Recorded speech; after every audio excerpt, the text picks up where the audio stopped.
네, 교육공무직본부 조합원 여러분 반갑습니다. 저는 전국교육공무직본부 교육국장 김민철이라고 합니다.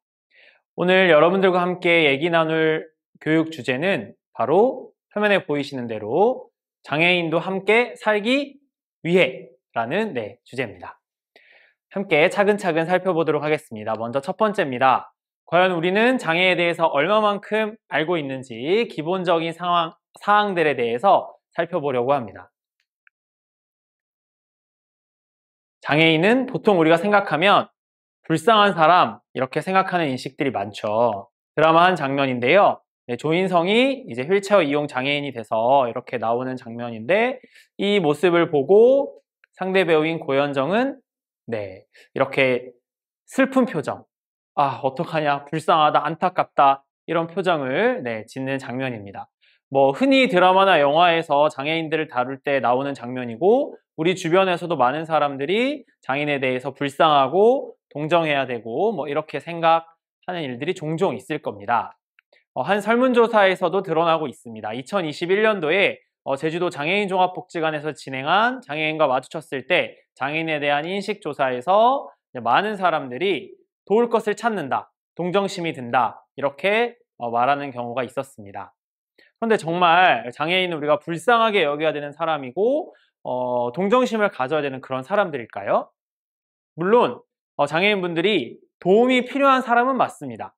도움이 없이는 일상생활을 이제 비장애인들과 똑같이 유지하기란 사실 쉽지 않긴 하니까요. 하지만 그렇다고 해서 도움이나 받는 불쌍한 사람은 결코 아니겠죠.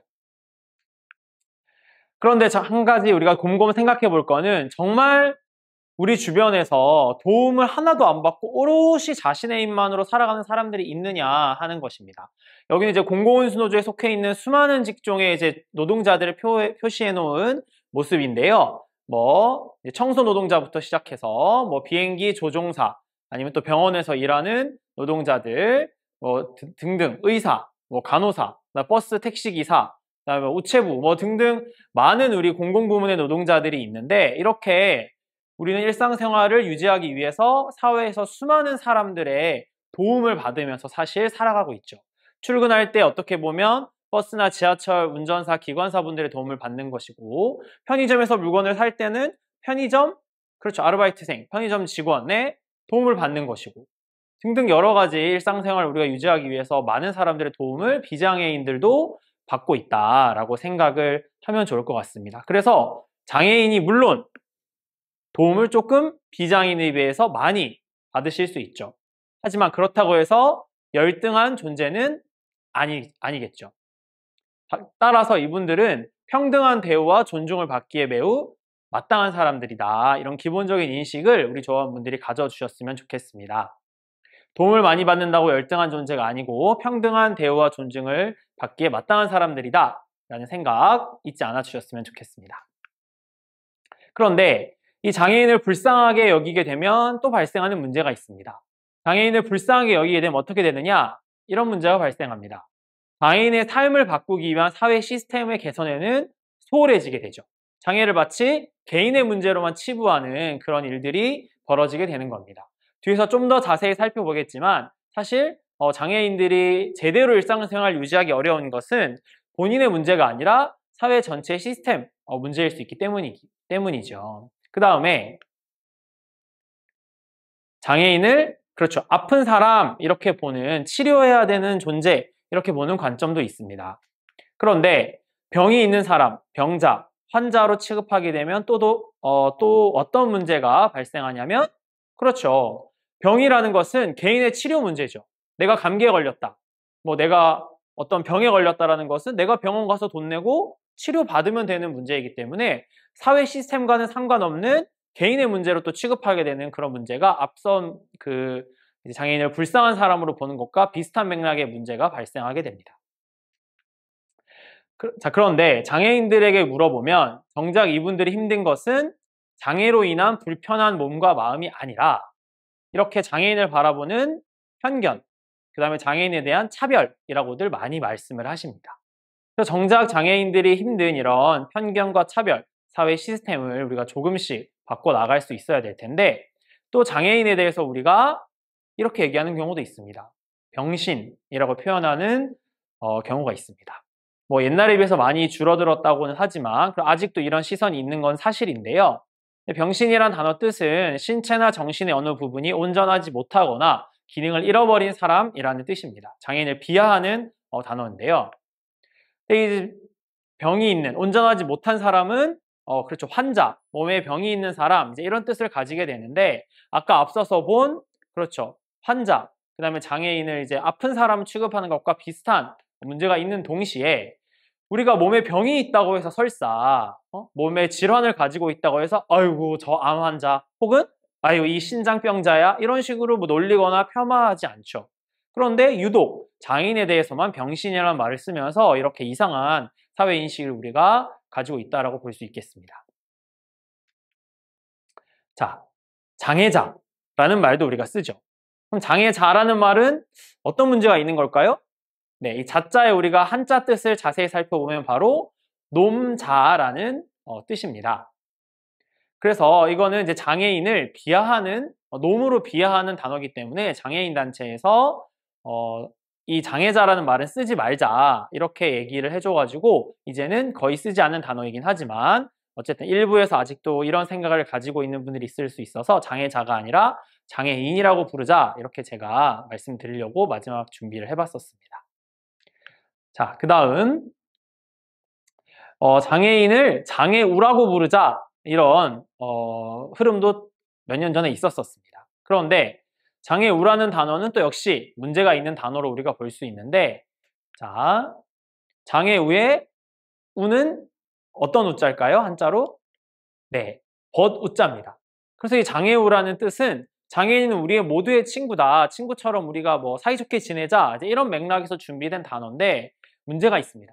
스스로 부를 수 없다라는, 즉 장애인들이 자신의 스스로를 나는 장애우다 이렇게 표현할 수 없다라는 문제가 있죠.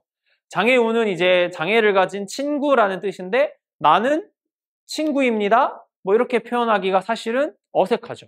그렇기 때문에 이것을 장애인을 독립적인 인격체로 존중하는 표현이 아니기 때문에 요즘에는 장애우라는 단어도 잘 쓰지 않습니다. 그냥 장애인이라는 중립적이고 일반적인 단어를 쓰면 되는 겁니다. 그래서 누구의 친구, 그 다음에 장애인은 그러면 모두의 친구가 돼야 되냐? 이거는 장애인의 어떤 생각이나 장애인의 주관을 고려하지 않는 표현이기 때문에 쓰지 않도록 하는 것이 맞겠습니다. 자, 그 다음 살펴볼 것은요. 그러면 장애인의 반대말은 뭐냐? 보려고 하는데 보통 뭐라고 생각하기 쉬울까요? 그렇죠. 이렇게 생각할 수 있죠. 일반인. 그런데 그러면 장애인은 일반적이지 않고 특이한 사람이냐? 일반인이 아닌 다음에 또 다른 우리가 생각할 수 있는 단어는 바로 정상인이라는 말도 쓸 수 있습니다. 그런데 그러면 장애인은 비정상이냐? 이렇게 생각해 볼 수 있죠. 장애인이 물론 우리가 조금 다른 사람들이긴 합니다. 하지만 뭔가 일반에서 벗어나서 아주 특이한 사람, 아니면 정상의 범위에서 벗어나서 비정상적인 사람이다. 이렇게 얘기하는 순간 많은 문제가 발생하죠. 사실 히틀러가 자행했던 유대인 학살도 유대인들이 정상, 일반의 범위에서 벗어난 특이한 사람들이다. 비정상적인 사람들이라는 생각에서부터 출발한 일이었습니다.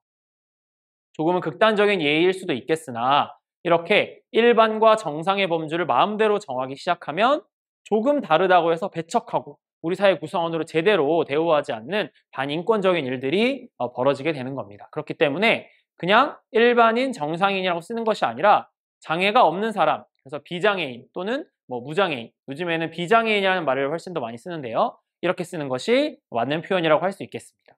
그래서 이렇게 장애인 혹은 비장애인과 관련된 일상생활의 표현에서부터 우리는 조금 차별적이고 문제 있는 인식들이 많이 드러나고 있는데 용어를 개선하는 것에서부터 장애인들의 인권을 생각하는 출발점이 될 수 있겠습니다. 언어에는 우리의 생각과 우리의 의견이 항상 담겨 있을 수 있기 때문에 언어부터 잘 쓰는 것이 중요하다고 할 수 있겠습니다. 그래서 지금까지 장애인을 표현하는 올바른 단어, 그 다음에 비장애인을 표현하는 올바른 단어에 대해서 살펴보는 시간을 가져봤습니다. 아주 기본적인 사항들이니까 꼭 우리 교육공직본부 조합원들이라면 기억을 해주시면 좋겠습니다. 자, 그 다음 이제 살펴보려고 하는 것은요. 장애인과 우리 사회를 그럼 우리가 과연 왜 고민해야 되느냐? 나는 장애인이 아니고 우리 가족 중에도 장애인도 없고 내 친척에도 장애인도 없고 뭐 내 친한 사람 중엔 장애인이 없다. 근데 왜 우리가 장애 문제에 대해 고민해야 되느냐를 한번 생각해 보려고 합니다. 사실 서두에서 이 말씀을 드려도 됐을 것 같았는데 기본적인 것들을 좀 살펴본 이후에 생각해 보려고 요 단계에 준비를 했습니다. 자, 우리는 그럼 왜 우리 사회에서 장애인 문제를 장애인권 문제를 생각해야 되느냐 한번 보겠습니다. 이 그림은 이제 어떤 만화 캐릭터인데요. 이런 이제 우스갯소리, 말도 안 되긴 하지만 이런 유머가 있습니다. 흔히 이제 아재 개그를 할 수 있을 텐데, 네팔이란 나라에서는 팔이 2개 달린 사람이 장애인이다. 이런 유머가 있습니다. 무슨 말일까요? 네, 우리 아재에 해당하시는 분들은 눈치채셨을 수도 있었을 텐데, 네팔, 팔이 4개인 사람들이 있는 나라이기 때문에 거기서는 팔이 2개인 사람들이 장애인이다. 뭐 이렇게 얘기하는 이제 유머 아닌 유머가 있는데 이 말은 이거를 표현하고자 하는 유머였을 수도 있겠다 이렇게 생각을 해봤습니다. 사실 장애의 정의는 사회마다 시대마다 달라지죠. 뭐 여성이 아름답다 아름답지 않다 나눈 것 자체가 문제가 있긴 하지만 쉽게 말씀드리기 위해서 예를 들어보면 미인의 기준도 사회마다 시대마다 달라진다고 하죠. 요즘과 예전이 많이 달랐다라는 거 뭐 생각해보면 쉽게 이해가 되는 대목일 텐데요.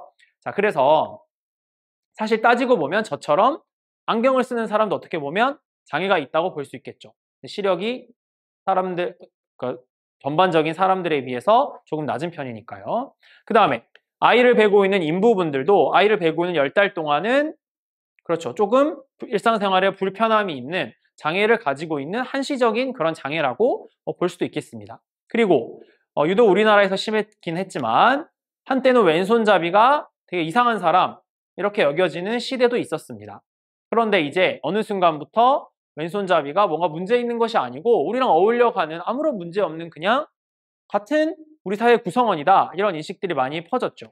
그래서 보시면 이제 숫자를 키는 이 키보드가 보통은 키보드의 오른쪽에 있는데 이 그림에 나오는 키보드를 보시면 그렇죠? 숫자를 치는 그 자판이 저 왼쪽에 존재하고 있죠. 왼손잡이용 키보드도 나오고 그 다음에 왼손잡이용 가위도 나오면서 우리 왼손잡이들이 뭐 문제가 있는 사람들이고 뭔가 다른 사람들이 아니라 그냥 우리랑 똑같은 우리 사회에 살아가는 우리의 구성원이다, 공동체 구성원이다라는 인식들이 많이 퍼지게 됐습니다. 장애인들도 마찬가지라는 겁니다. 그래서 흔히 이런 말이 있습니다. 여성 혹은 뭐 장애인, 빈민 이런 분들, 이런 약자의 인권이 사회 진보의 척도이다. 그래서 우리 사회가 좀 더 정의롭게, 우리 사회가 좀 더 합리적으로, 우리 사회가 좀 더 살기 좋은 살맛 나는 그런 인간다운 사회가 되기 위해서는 약자의 인권이 제대로 보장되는 것이 중요하다. 그래서 이 장애인들의 인권이 보장되는 것이 비단 뭐 장애인들이 살기 좋고 장애인들이 인간다운 대접을 받는 것도 물론 중요하지만 이것을 통해서 우리 사회가 좀 더 진보한 사회로 나아갈 수 있다는 측면에서 나는 장애인이 아니고 우리 가족, 친척, 뭐 친구 중에 장애인이 없지만 우리가 함께 장애인 인권의 문제에 대해서 고민을 해봐야 되는 거라고 할 수 있겠습니다. 그 다음에 또 하나, 특별히 우리 교육공무직 노동자들이 또 장애인 인권에 대해 생각해 보아야 되는 것은 우리 학교에는 그렇죠. 장애 학생들과 함께 생활하는 공간이기도 하죠. 그래서 장애 학생들의 수업을 지원하고 지도하는 우리 특수교육 지도사라는 직종의 교육공무직 노동자들도 있고요. 그렇기 때문에 우리 교육공무직 조합원이라면 반드시 이 장애인권, 장애인의 문제에 대해서 함께 고민을 해볼 수 있었으면 좋겠습니다. 그래서 바로 오늘 이 교육도 준비된 거라고 이해해 주시면 좋겠습니다. 계속해서 살펴보도록 하겠습니다. 자, 이제 장애인 이동권이라는 문제에 대해서 하나하나 장애인들의 권리에 대해 좀 세부적으로 살펴보려고 하는데요. 먼저 좀 여기서 얘기를 하나 나눠보고 넘어가도록 하겠습니다. 이동권이란 말 혹시 들어보신 적 있으신가요? 아마 생소한 개념이실 겁니다. 왜냐하면 보통 권자가 붙는 이제 권리라는 것은 없는 권리를 보장하자라는 주장하는 사람들 쪽에서 많이 쓰는 단어죠. 그래서 예를 들면 우리가 많이 쓰는 뭐 노동권, 아니면은 뭐 학습권, 뭐 이런 말들, 그 다음에 뭐 조망권, 뭐 이런 걸 쓰는 것은 이제 내가 없다, 침해당했다, 그렇기 때문에 권리로서 보장해달라고 주장하면서 이런 단어를 쓰게 되고 만드는 것인데 이동권이라는 것은 이동할 수 있는 권리라는 뜻인데 이 민주주의인 대한민국 국가에서 내 마음대로 이동도 못하나? 그런 사람들이 있나? 이렇게 생각해 볼 수 있죠. 왜 이동을 못 하는 거지? 왜 이동할 자유가 없는 거지? 왜 이동할 권리가 없는 거지? 이렇게 생각해 볼 수 있는데 장애인들에겐 그렇습니다. 왜 그런지를 한번 살펴보겠습니다. 아시겠지만 특히 이제 휠체어를 이용하는 장애인들은 쉽게 이동하기가 쉽지 않죠. 자, 그런 측면에서 먼저 이제 간단하게 또 뭐 그림을 하나 보고 넘어가려고 하는데, 자, 이쪽에 있는 이 그림은 우리가 흔히 지하철, 초록색 그림은 흔히 우리가 이제 지하철에서 많이 보는 그런 교통 표지판이죠. 장애인들이 이용할 수 있는 칸이다. 이런 표현을 하고 있는 것이고, 오른쪽에 있는 이제 검은색 표지판은 비슷하긴 하지만 조금은 달라 보이죠. 어떻게 달라 보이죠? 그렇죠. 우리가 흔히 보는 이 왼쪽에 있는 표지판은 뭔가 장애인을 좀 수동적인 존재로 여겨지는 것처럼 그렇게 표현하는 표지판이라면, 여기 까만색 표지판은 그렇죠, 역동적으로 이제 장애 휠체어를 미는 그런 모습을 표현하는, 그래서 장애인을 바라보는 또 관점의 차이도 이렇게 표지판에서 드러난다라는 것을 한번 여러분들 나누기 위해서 간단하게 준비해 본 그림이었습니다. 이렇게 이제 휠체어 이용 장애인들이 흔히 이동을 제대로 하려면은 바로 엘리베이터가 필수적이죠. 특히 이제 이동이라는 것은 내가 집에서 다른 곳으로 이동을 하기 위해서는 반드시 교통수단이 있어야 되는데, 대표적인 게 이제 지하철이라는 대중교통수단이기 때문에 지하철 엘리베이터에 대해서 얘기해 보려고 합니다. 자, 지하철 엘리베이터 얼마큼 설치되어 있을까요? 서울은 물론 많이 설치되어 있긴 하지만 아직도 22개의 역에는 엘리베이터가 설치되어 있지 않습니다. 그럼 계단을 이용해서 이동하라는 건데, 장애인들은, 휠체어 이용 장애인들은 특히 계단을 제대로 잘 이용할 수가 없죠. 그리고 한국 제2의 도시라고 하는 부산에서는 지하철역 중에 70%만이 엘리베이터가 설치되어 있다고 합니다. 자, 그런데 아시겠지만 문제는 이 지하철이라는 교통수단이 대한민국 전체에 있는 게 아니라 여기 진하게 표시되어 있는 수도권, 그 다음에 대전, 대구, 부산, 그리고 광주, 이렇게만 설치되어 있다는 문제가 있습니다. 그 나머지 지역에는 지하철이 아예 없기 때문에 뭐 지하철 엘리베이터가 100% 설치가 된다고 하더라도 장애인들은 지하철을 제대로 뭐 이용한다고, 아니 그 대중교통을 제대로 이용할 수 있다라고 말하기 어렵겠죠. 그럼 지하철 말고 또 대표적인 교통수단이 바로 버스입니다. 그래서 이제 휠체어 이용 장애인들이 버스를 쉽게 오르락내리락 할 수 있도록 저상버스라는 것이 있는데요. 이제 턱을 낮추고 그 다음에 이제 그 휠체어가 들어올 수 있도록 이제 그 장비가 내려와서 쉽게 올라갈 수 있도록, 또 쉽게 탈 수 있도록 하는 게 저상버스인데, 저상버스 비율이 여기 이제 그래프에서 보시다시피 서울이 50%를 갓 넘긴 수준이고 나머지 지역은 하나도 50%가 되는 지역이 없습니다. 2019년 기준인데도 물론 2년 동안 좀 올랐겠지만 뭐 그렇게 많이 오르지 않았습니다. 그래서 이 저상버스 비율 또한 이렇게 낮기 때문에 장애인들이 제대로 이동할 수 있는 권리가 없는 상황이죠. 물론 뭐 가고 싶은 대로 갈 수 있습니다. 하지만 갈 수 있는 사회 환경이 제대로 보장되어 있지 않기 때문에 장애인들은 이동권이란 이름으로 자신이 이동할 수 있는 권리를 개념화하고 이것을 사회에 요구하고 있는 상황입니다. 그래서 이 사진은 장애인 차별 철폐 단체에서 경기에 있는 마스버스 앞에서 시위를 벌이고 있는 모습입니다. 장애인 이동권을 완전히 실현해라, 이렇게 요구하고 있는 것이죠. 그래서 이렇게 저상버스도 제대로 도입이 안 돼 있어, 지하철 엘리베이터 제대로 안 돼 있어, 그럼 생각할 수 있는 교통수단이 바로 대중교통이, 그래서 택시죠. 그래서 장애인 콜택시 제도가 또 곳곳의 지자체에서 도입되어 있습니다. 말 그대로 장애인들이 불러서, 요즘은 전화기 이렇게 표시하면 나이 든 세대라고 하던데, 네. 콜택시를 불러서 집 앞에서 이렇게 장비를 해서 올라갈 수 있는 이제 콜택시가 운영되고 있는데, 이것도 쉽게 우리가 또 예상할 수 있다시피 보급률이 낮습니다. 법적으로 150명당 한 대씩이라는 기준이 있는데 이것도 매우 낮은 기준이죠. 150명당 한 대씩이면은 150명이 차 한 대를 이용한다라는 건데 참 이게 말이 되는 기준인지 모르겠지만 어쨌든 법적으로 150명당 한 대라고 되어 있는데 이것조차 90%가 채 안 되는 83%의 보급률을 밖에 전국적으로 되지 않고, 이걸 지역 격차를 따지면은 훨씬 더 낮은 지역이 많이 있다라는 것이죠. 그 다음에 이렇게 대수가 적으니까 장애인들 보통은 조사를 해본 결과 평균 대기 시간이 1시간에서 4시간이라는 겁니다. 그래서 내가 만약에 5시까지 누구를 만나기로 했다.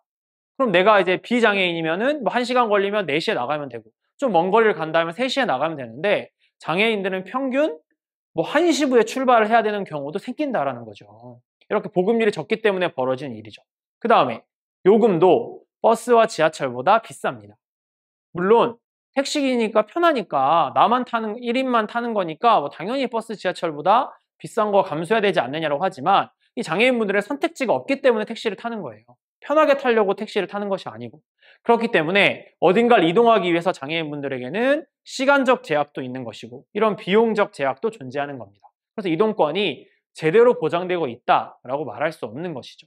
그래서 장애인 이동권이 제대로 보장되고 있지 않은 사회이고 우리 사회가 이런 것들을 제대로 보장할 수 있도록 해야 될 것입니다. 자, 두 번째는 우리가 장애인 교육권에 대해서 한번 살펴보려고 합니다.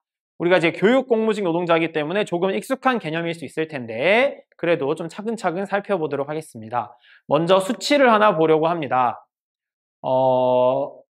비장애인과 그 다음에 장애인들의 학력을 비교해 놓은 건데요.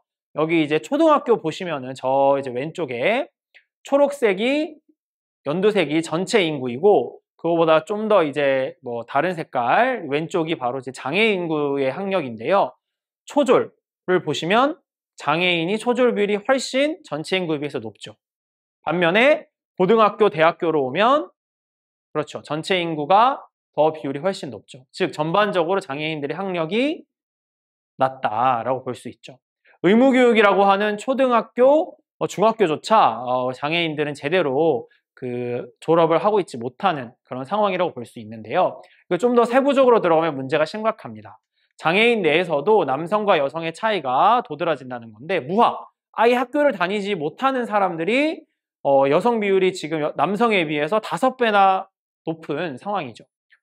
초졸도 역시 여성이 훨씬 높습니다. 그래서 전반적으로 장애인 여성들은 무학 아니면 초졸 정도의 학력에 머물러 있다라고 보시면 되겠고, 그래서 전반적으로 장애인들이 이렇게 학력이 낮을 뿐더러 특히 이제 여성 남성의 차이가 또 있다.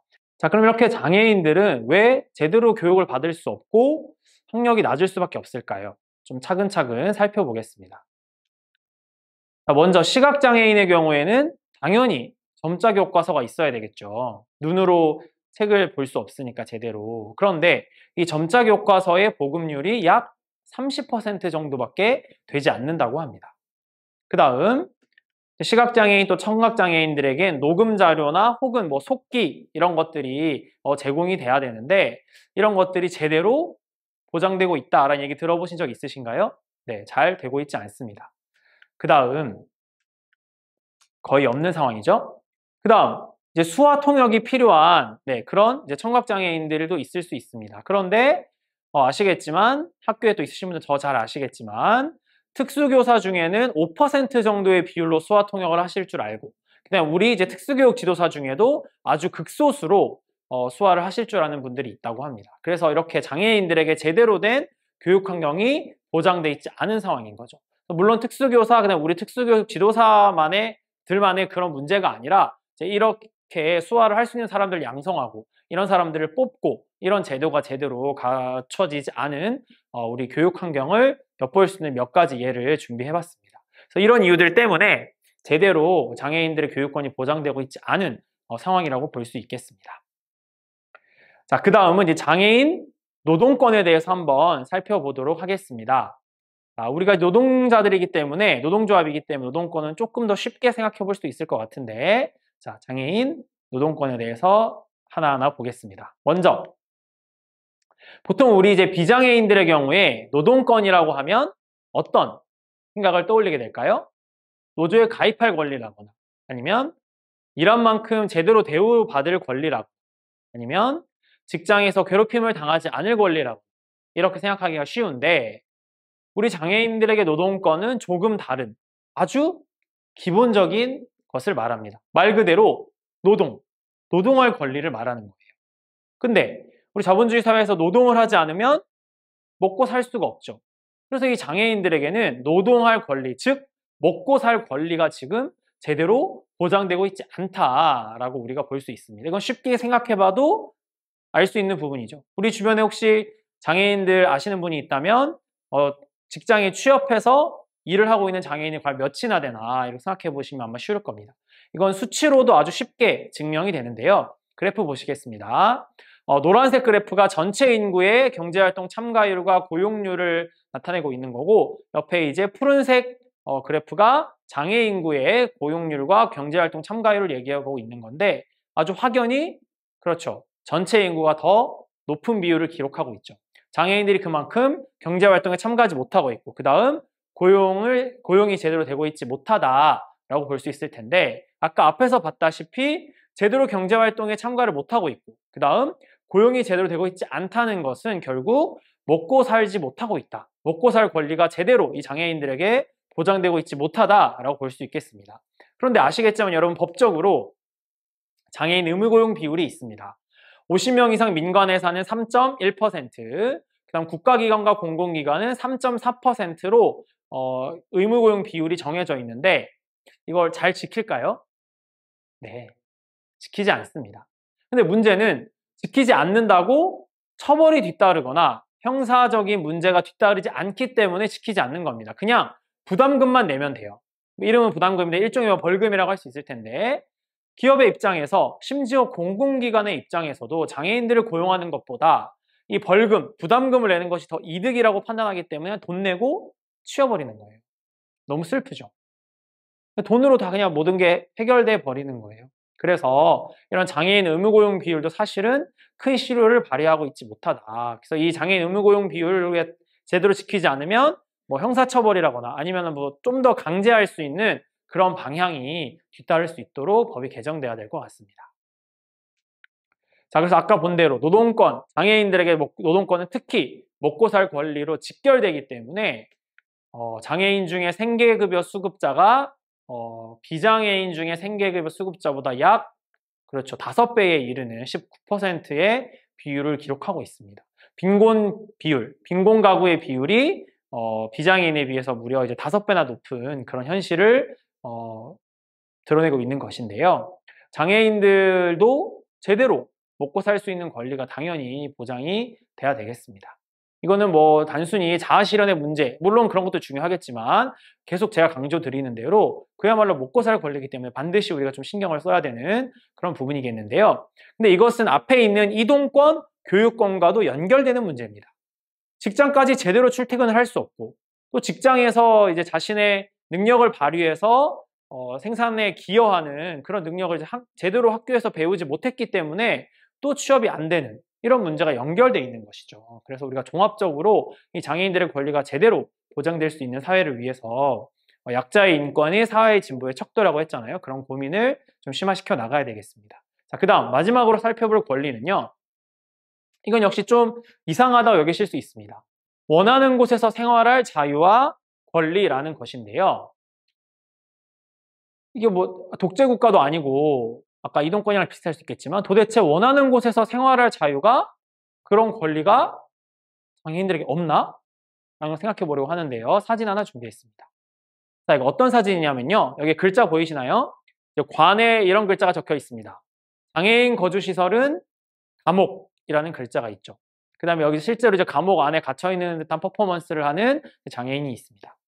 보통 우리가 장애인들 하면 장애인들만 모아놓은 시설에서 살아야 된다, 이런 생각을 쉽게 하게 되죠. 장애인들이 우리 주변에 잘 눈에 보이지 않는 이야기이기도 합니다. 장애인들은 모두 이 장애 거주시설에 넣어놓고 거기서만 생활하도록 하고 있기 때문이죠. 그래서 이 장애인들은 대부분 이 장애인 거주 시설에서 지금 살고 있고, 그래서 원하는 곳에서 생활할 자유와 권리가 제대로 보장되고 있지 않은 상황입니다. 이 장애인 거주시설에 살면 뭐가 문제냐면 친구를 만나러 나갈 때도 허락을 받아야 되고, 내가 뭐 쇼핑하고 싶을 때 제대로 쇼핑할 수 없고, 내가 영화 보고 싶을 때 제대로 영화 볼 수 없고, 내가 하고 싶은 활동을 내 마음대로 할 수 없고, 정말 짜여진 틀과 뭐 잠자는 시간도 심지어 정해져 있을 것이고요. 이런 문제들이 발생하게 됩니다. 그래서 장애인들도 지역사회에서 비장애인들과 똑같이 생활할 수 있는 권리를 달라, 자유를 달라라고 이렇게 장애인들이 아주 오래전부터 요구하고 투쟁하고 운동하고 있습니다.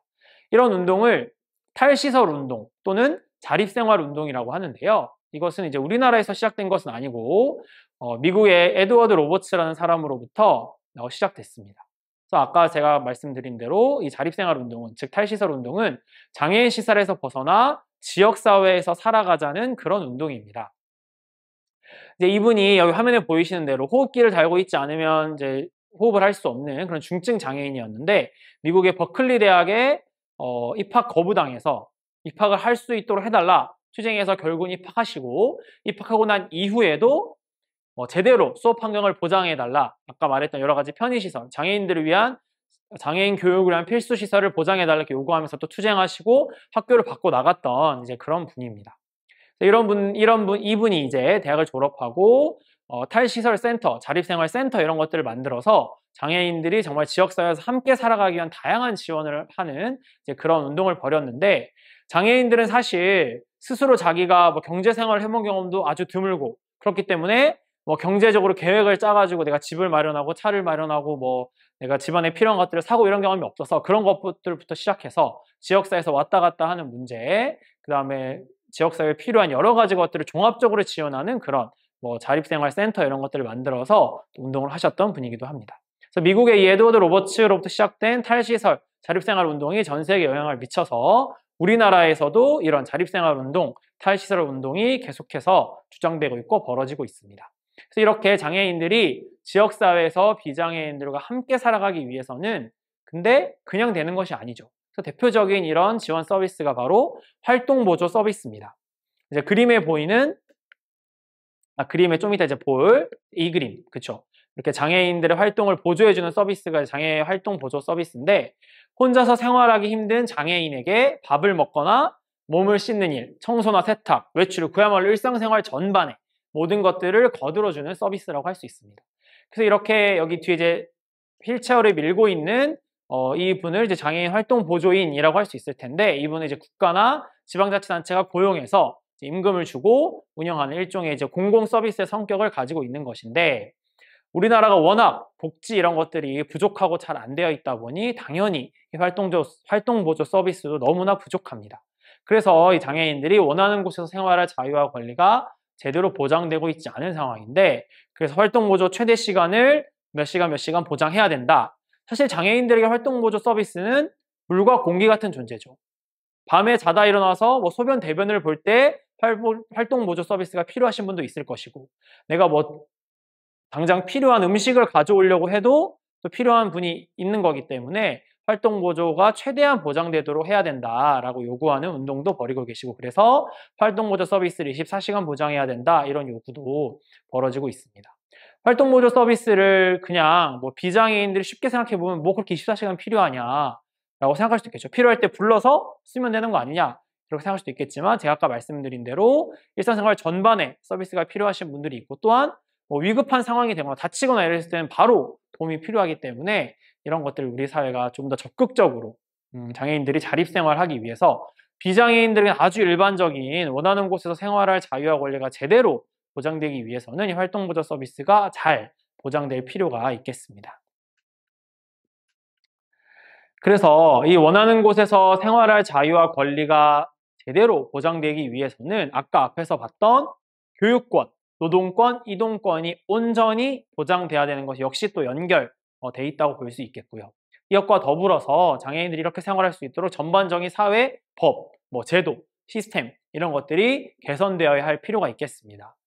아주 간단하게는 이런 턱이 없는 건물부터 시작해서, 그 다음에 법적으로 장애인들도 제대로 권리를 누릴 수 있는 그런 법제도 문제까지 전반적으로 우리 사회가 좀 개혁돼야 될 지점들이 있는 것인데요. 근데 저는 이제 지금 말씀드리고 하는 것은 이 위아래 첫 번째, 두 번째도 물론 당연히 중요하지만, 탈시설을 위해서, 자립생활을 위해서는 장애인은 시설에 보내야 된다라는 인식이 저는 변화될 필요가 있다고 봅니다. 장애인들은 시설에 모아놓고 생활하도록 하는 것이 장애인에게도 좋고, 그 다음에 비장애인에게도 좋다 이런 인식이 있을 수 있다고 보는데, 둘 다 틀린 것이죠. 일단 장애인들에게는 시설에 그야말로 장애인들을 관리하는 거죠, 이건. 장애인들이 제대로 생활할 수 있도록 도와주고 지원하는 게 아니라, 그냥 이 사람들 한 곳에 모아놓으면 사실 뭐 관리하기는 편할 수 있으니까 그렇게 관리하는 의미지, 이 사람들이 뭐 동물도 아니고, 이 사람들을 제대로 관리한다는 관점에서 접근해야 되는 것이 아니라, 이 사람들이 인간다운 생활을 할 수 있도록 해야 된다는 관점에서 본다면 장애인들을 무조건 시설에 보내야 한다는 인식은 장애인들에게 당연히 좋지 않은 것이겠죠. 두 번째, 비장애인들에게도 장애인들과 함께 어우러 살아가면서 우리 사회가 좀 더 함께하는 사회, 우리가 같이 가는 사회, 우리가 진보하는 사회, 이렇게 되는 것을 저는 가로막고 있다고 봅니다. 그래서 비장애인들에게도 장애인들과 함께 어울려 살면서 우리 사회가 좀 더 약자를 배려하고, 그 다음에 조금은 다르지만 그래도 충분히 같이 살아가는 이런 문화들을 만들어가면서 우리 사회 전반적으로 인간이 인간답게 살아갈 수 있는 이제 그런 사회를 만들 수 있다고 봅니다. 그래서 장애인은 시설로 가야 된다, 무조건적인 이런 인식이 사회적으로 바뀌어야 될 필요가 있겠습니다. 우리 왜 노래, 민중가요 노래 가사에도 그렇고 우리가 집회에서도 또 혹은 구호에서도 인간답게 살 권리 보장하라, 인간답게 살고 싶다, 이런 구호나 이런 노래를 많이 부르는데 정말 장애인들에게 필요한 구호고 장애인들에게 우리가 적용돼야 할 구호입니다. 인간답게 사는 그런 사회에 함께 우리가 만들어 봤으면 좋겠습니다. 그 다음에 이제 원하는 곳에서 생활할 자유와 권리 관련해서 우리가 좀 오래된 미국의 법이긴 하지만 함께 좀 생각해 보려고 준비해 봤는데요. 1870년대부터 1965년까지 존재했던 미국의 법인데 공공장소에서 흑인과 백인의 차별, 즉 분리와 차별이 합법적이라고 규정해 놓은 법입니다. 이 사진 보시면 제가 빨간색으로 이렇게 쳐놨는데 앞쪽에는 백인들이 앉아있고 뒤쪽에는 흑인을 비롯한 유색인종들이 앉아있는 거죠. 이렇게 분리를 합법화해 놓은 그런 법이었던 겁니다. 그런데 이걸 지금 생각해보면 참 어이없고 말도 안 되고 이런 반인권적인 법이 있나 했지만 이 시절에는 이게 아주 합법적이고 당연한 거라는 겁니다. 그런데 이제 수많은 우리 흑인과 유색인종들의 투쟁을 통해서 짐크로법이 폐지되긴 했지만 이 장애인들을 시설에 가두어 놓고 격리하고 분리하는 것이 과연 현대판 짐크로법이 아닌가라고 생각이 들어서 저는 준비해 봤는데요. 그래서 장애인들을 분리하고 격리할 것이 아니라 짐크로법이 불합리하다는 생각이 든다면 저는 이 장애인을 무조건 시설에 보내야 된다는 분위기와 문화 제도도 잘못된 것이라고 생각합니다. 비합리적이라고 생각이 드는 건데요. 현대판 짐크로법인 이 장애인들을 시설로 보내자는 문화 혹은 인식, 제도를 바꿔야 될 필요가 있다고 봅니다. 그래서 이 벽이 이렇게 없어지도록 장애인과 비장애인들이 함께 어울려가는 사회를 만들어야 되겠고 이거는 우리 비장애인 그리고 장애인, 우리 사회 모두의 노력과 투쟁으로 가능할 거라고 봅니다. 자, 마지막 좀 설명을 드려보려고 하는데요. 우리 노동자, 교육공무직 노동자들이 이런저런 권리들을 주장하죠. 처우 개선이 돼야 된다. 우리가 노동자로서 제대로 권리가 보장돼야 된다라고 노동조합을 통해 얘기하는데 이렇게 우리가 노동자들의 권리를 주장하는 것이 우리 노동자가 뭔가 특별한 존재라서 그런 것인가요? 아니죠. 우리 사회에 존재하는 그냥 일반적인 그냥 존재하는 사람들입니다. 그런데 이렇게 그냥 존재하는 사람들의 권리가 제대로 보장되고 있지 않으니 우리가 노동권이란 이름으로 노동조합이란 이름으로 요구하고 또 투쟁해서 쟁취해내고 이렇게 하는 것이죠. 그래서 우리 모두 그냥 특별하지도 모자라지도 않은 그냥 존재하는 사람들입니다. 장애인들 역시 특별하지도 또 모자라지도 않은 그런 사람들이죠. 그래서 이렇게 특별하지도 모자라지도 않은 우리 모두의 권리를 위해서 힘차게 투쟁하면서 사회 진보를 만들어 나가는 그런 우리 교육공무직 본부가 됐으면 좋겠습니다. 계속 제가 여러 번 드리는 말씀이지만 장애인과 같은 사회적 약자의 인권 척도가 우리 사회 진보의 척도라는 그 사실을 잊지 마시고 함께 우리 모두가 어울려 사는 그런 사회를 위해서 노력했으면 좋겠습니다. 네, 오늘 교육은 이렇게 마치도록 하겠습니다. 감사합니다.